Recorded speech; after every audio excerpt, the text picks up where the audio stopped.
ഒറ്റയിരുപ്പിൽ വായിച്ചു തീർത്ത ഒരു പുസ്തകമാണ് ഇന്നസെൻ്റ് എഴുതിയ ക്യാൻസർ വാർഡിലെ ചിരി എന്ന പുസ്തകം.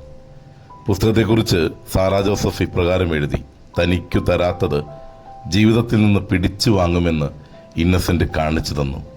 പ്രതീക്ഷയാണ് ഈ പുസ്തകത്തിൻ്റെ സന്ദേശം. ജീവിതത്തിൽ അനുഭവിച്ച വേദനയെ, സഹനത്തെ, രോഗാവസ്ഥയെ നർമ്മത്തിൽ ചാലിച്ച് അവതരിപ്പിക്കുവാൻ ഇന്നസെൻ്റ് എന്ന എഴുത്തുകാരന് സാധിച്ചു.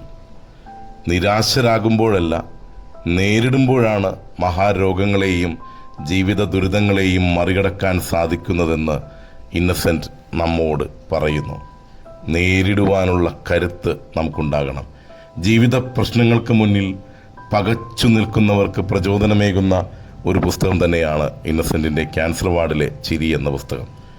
ഒപ്പം ചേർത്ത് വെച്ച് വായിക്കാവുന്ന മറ്റൊരു പുസ്തകമാണ് ഡോക്ടർ ഗംഗാധരൻ്റെ അനുഭവങ്ങൾ കോർത്തിണക്കിക്കൊണ്ട് KS അനിയൻ എഴുതിയ ജീവിതമെന്ന അത്ഭുതം എന്ന പുസ്തകവും. രണ്ടും വായിച്ചു കഴിയുമ്പോൾ ഒരു വെളിച്ചമുണ്ടാകും. പുസ്തകം നമുക്ക് നൽകുന്ന ഒരു വെളിച്ചം, പ്രചോദനമേകുന്ന ഒരു വെളിച്ചം. നമ്മുടെ ജീവിതത്തിലേക്ക് കടന്നു വരുന്ന പ്രതിസന്ധികളെ ആത്മവിശ്വാസത്തോടെ നേരിടുവാനുള്ള കരുത്ത് നമുക്കുണ്ടാകട്ടെ. ഇതും കടന്നു പോകും. നേരുന്നു ശുഭദിനം.